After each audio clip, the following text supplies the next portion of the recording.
తుక్కుగూడలో bumper offer 3,75,00,000 G+2 4 BHK villa కొనండి. నెలకు 1,00,000 rent guarantee. Terms and conditions apply. ఇక 2024 ఎన్నికలను మనం ఒకసారి పరిశీలిస్తే కూటమి విజయ దుందుబి ఎలా మోగించింది. అప్పటి వరకు ఉన్న అధికార వైఎస్ఆర్ కాంగ్రెస్ 11 స్థానాలతో అంటే ప్రతిపక్ష హోదా కూడా లేకుండా పోయింది కదా సార్. అయితే దాన్ని వాళ్ళు ఒప్పుకోవట్లేదు. ఇవి ఈవీఎంల ట్యాంపరింగు, ఒక పారామీటర్స్ 18, 20, 30 ఇట్లా పారామీటర్స్ పెట్టి ఆ శాతం కన్నా ఎవరైతే ఎక్కువ ఉంటుంది వాళ్ళు బయటపడ్డారు, అంతకన్నా తక్కువ ఉన్న వాళ్ళంతా కూడా ఓడిపోయేలా చేశారు, ఒక సిస్టమేటిక్గా చేశారు అనేది వైసీపీ నాయకులు ఆరోపిస్తున్న వాదన సార్. ఈవీఎంల ట్యాంపరింగ్ వల్ల మేము ఓడిపోయాము అనేసి. ట్యాంపరింగ్ అయితే జగన్ ఎట్లా గెలిపిస్తారు? జగన్నే ఓడగొట్టచ్చు. ఇంతమందిని ఓడగొట్టే బదులు ఆయనే ఓడగొట్టేస్తే ఆ పారామీటర్స్ దాటి ఉన్నారని అంటున్నారు కదా సార్ వాళ్ళు. ఏం దాటి ఉన్నారు పారామీటర్స్? కొట్టాలన్నప్పుడు దాన్ని మెడల్ చేయాలంటే ఎంతనే చేయొచ్చు. మెడల్ చేయాలా అనే కెపాసిటీ ఉండి మెడల్ అయ్యే అవకాశం ఉందంటే ముందు జగన్ని కొడతారు, ఇదేం కొడతారు. ఏ అనవసరమైన ఇప్పుడున్న పరిస్థితుల్లో రాష్ట్ర అభివృద్ధి కావచ్చు, రాయలసీమ అభివృద్ధికి కావచ్చు ఏం చేస్తే బాగుంటుందంట? ఇప్పుడు రాయలసీమ వచ్చి రత్నాల సీమ అని ఉంది. వాన పడితే ఏరుకుంటే వజ్రాలు దొరికే ప్రాంతం ఇది. ఇక్కడ అన్ని మినరల్స్ దొరుకుతాయి.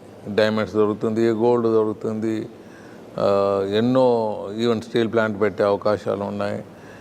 అన్నీ ఉన్న అల్లు నోట్ల శని ఉన్నట్లే ఈ ప్రాంతంలో. మాకు ఇక్కడి నుంచి నీళ్లు పోతాయి. తుంగభద్ర, కృష్ణా కలిసి మా భూముల్లో 30,000 ఎకరాల భూముల్లో శ్రీశైలం డ్యామ్ కట్టారు. మా రైతులు భూమి పోగొట్టుకున్నారు, 30,000 ఎకరాలు డ్యామ్ కట్టారు. ఇది ఆంధ్ర ప్రాంతానికి ఇస్తుంది, తెలంగాణ ప్రాంతానికి ఇస్తుంది ఈ డ్యామ్ నుంచి నీళ్లు. ఇక్కడ మాకేమైనా నీళ్ళు అన్నప్పుడు గడిబిడి చేస్తారు, తాగేదాన్ని కూడా గడిబిడి చేస్తారు. సో దీంట్లో ఇటువంటి పరిస్థితుల్లో కొద్దిగా ముఖ్యమంత్రి గారికి ఎన్నో సమస్యలు ఉంటాయి. తప్పకుండా ఈయన నెరవేరుస్తాడు, ఆ సమస్యల నుంచి బయటికి పడతాడు. ఎక్కడెక్కడ అవకాశాలు ఉన్నాయో ముందు వెళ్ళిపోవాలి, ఫైట్ అనేది సెకండరీలో తీసుకోవాలి. సో తెలంగాణ విభజన జరిగిన తర్వాత మనకు డబ్బులు వచ్చేవి కొన్ని ఉన్నాయి. అంటే మొన్ననే కూర్చున్నారు. I don't want comment on that subject. They have gone positive way. ఢిల్లీలో మనకు గెస్ట్ హౌస్ కట్టే ఒప్పందం కుదిరింది. వాళ్ళకి ఏరియా మనకి ఏరియాలో చేస్తారు. ఏదేదో ఒప్పందం జరిగింది అది ముందు తీసేసుకోండి. ఫస్ట్ స్టెప్లో డిస్ప్యూట్ ఉండేది మళ్ళీ పోవచ్చు. ఫస్ట్ స్టెప్లో ఇద్దరికి కాంబినేషన్లో కొన్ని ఎక్స్చేంజ్ చేసుకునేదో చేసి ముందుకు వెళ్ళిపోతే బాగుంటుందని నేను అనుకుంటాను. ఇది రియాలిటీ. అంటే ఈ వ్యాపార సామ్రాజ్యం అనేది నాన్నగారి లెగసీతో వచ్చింది సార్. మీరు స్టార్ట్ చేశారా సార్ వ్యాపార సామ్రాజ్యం? 140 సంవత్సరాలు 150 సంవత్సరాలే అగ్రికల్చరలిస్టు, ఇండస్ట్రియలిస్టు, ఎక్స్పోర్ట్స్ కూడా చేసేవాళ్ళు. Okay sir. మీరు వచ్చిన తర్వాత టేకప్ చేసిన బిజినెస్ ఏంటి? మేము ఫ్యామిలీది ఇండస్ట్రీ ఇక్కడ పేపర్ మిల్ అనేది ఒకటి వచ్చింది. అవును సార్, రాయలసీమ పేపర్ మిల్. నేను దాన్ని నా 12 మంది మేము కజిన్స్, బ్రదర్స్. మేము 12 మంది, 24 సిస్టర్స్. మన చాలా చిన్న అంటే కజిన్స్, ఓన్ సిస్టర్స్. సో 12 మందిలో మా ఎల్డెస్ట్ బ్రదర్ వసంత్ గుప్తా గారు ఉన్నారు. ఆయన మేధావి, ఎల్డెస్ట్ కజిను. ఆయన మా నాయన వాళ్ళకు ఒక తమ్ముడు మాదిగా ఉండేవాడు. ఎందుకంటే ఆయన కొద్దిగా ఆయనకు 20 years డిఫరెన్స్. మిగతా మేమంతా ఆల్మోస్ట్ ఒక 1 year 5 years డిఫరెన్స్. మిగతా వాళ్ళంతా అట్లా ఉండేవాళ్ళం. ఆయనకు మాత్రం. సో మేమంతా కాంపిటీషన్లో బతికాం. కొద్దిగా లేట్ అయితే కూడా నా వెనక ఉండేవాడు పెళ్లి చేసుకొని ఇస్తాడు. ఓకే సార్, ముందుకు వెళ్ళిపోతాడు. ఆ కాంపిటీషన్ లైఫ్లో మేము కొద్దిగా స్మార్ట్గా బయటికి వచ్చాం. ఆ స్మార్ట్గా బయటకు వచ్చినందుకు నన్ను సెలెక్ట్ చేశారు. అక్కడికి చేసుకొని పోయి చూసుకోపో, కంపెనీ వచ్చింది మనకు, పెద్ద కంపెనీ, చూసుకోపోమని ఇక్కడ తెస్తే ఫ్రమ్ గ్రాస్ రోడ్ నుంచి ఈ ఫ్రాక్షన్ వాళ్ళతో ఫైట్ చేస్తూ. మీకు ఒకటి చెప్తాను, చీఫ్ మినిస్టర్ ప్రోగ్రామ్ ఉంది, చెన్నారెడ్డి వస్తున్నాడు, రోషా గారు మినిస్టర్.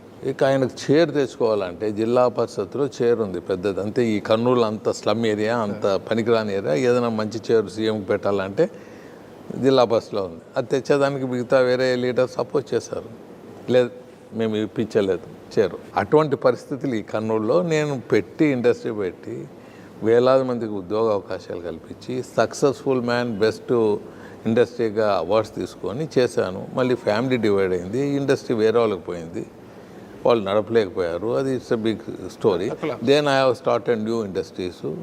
కెమికల్ ఇండస్ట్రీ అంతా biggest in South India. I'm successful man. Sir మీ ఎడ్యుకేషన్ బ్యాక్గ్రౌండ్ అంతా ఎక్కడ జరిగింది? నాదంతా ఆదోని.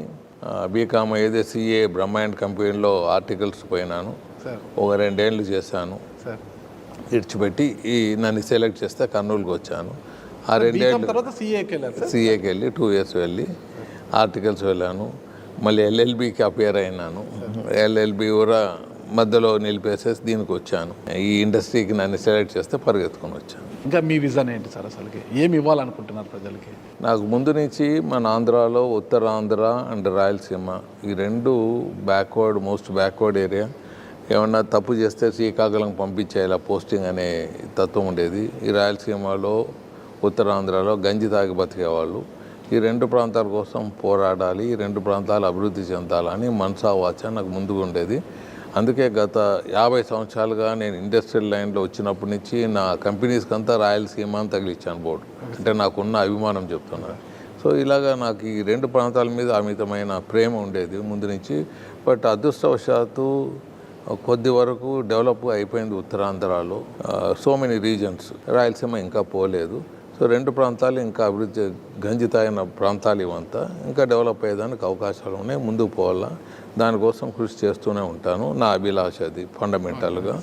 మాకు అదొకటి చేసుకున్నానంటే నాకు జన్మ సార్థకం అని నేను అనుకున్నాను. మీరు సంపాదించిన దాంట్లో ఎంతవరకు చార్టీకి ఖర్చు పెడుతున్నారు సార్? డీటెయిల్స్ ఇవ్వలేను కానీ దానికి ఇంత అంత అని కాదని నెసిటీని బట్టి నేను ముందుకు వెళ్ళిపోతూ ఉంటాను. దాన్ని లెక్కలు చూసుకొని ఇంత పర్సెంటేజ్ ఇవ్వాలా అని అట్లా ఏం లేదు.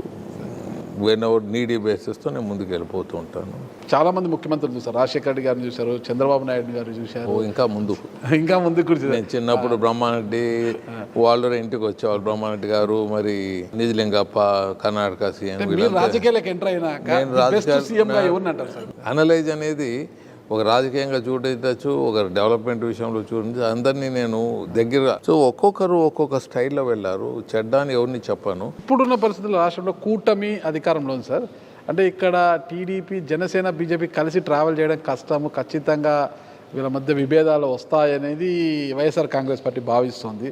ఒక ఫ్యామిలీలోనే అన్నదమ్ములకి చాలా డిస్ప్యూట్స్ ఉంటాయి. చాలా మటుకు మాట్లాడుకొని సర్దవుతుకుపోతాయి. అవి పెంచరాదు. పెంచకుండా ఉండేదాన్ని మీడియా సహకరించాలి.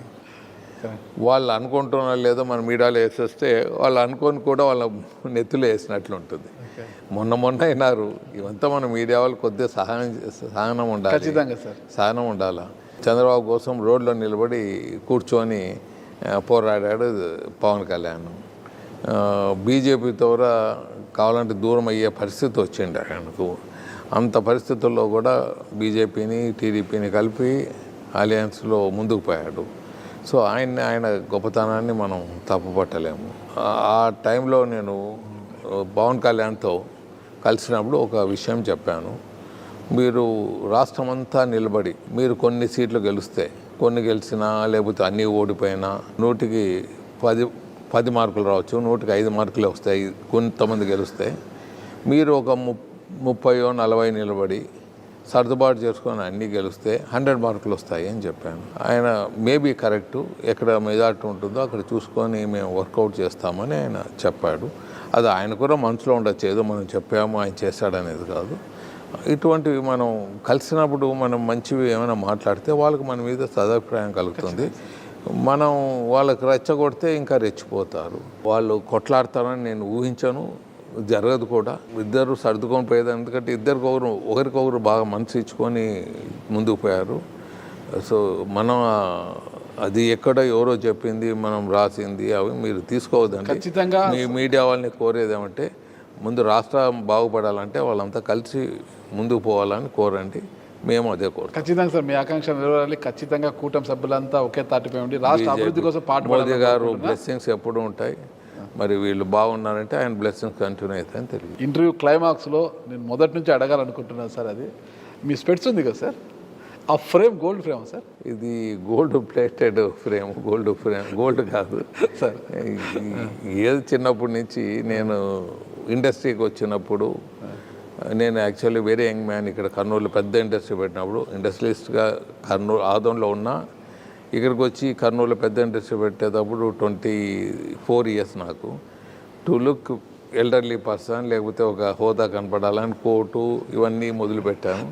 అది అట్లే కంటిన్యూ టీజీ అవుతాను. వెంకటేష్ గారు అంటే అందరికీ గుర్తుకొచ్చింది Symbolic గా. అద్దాలు, ఆ సఫారీ డ్రెస్, మీ కోట సార్, ఈ 3 గుర్తుకొస్తాయి సార్ అందరికీ కూడా. నిజం, ఫ్యాక్ట్. ఇంకోటి గుర్తొస్తుంది, ఆయన ఎవరిని టాలరేట్ చేయడం. అది కరెక్ట్ సార్.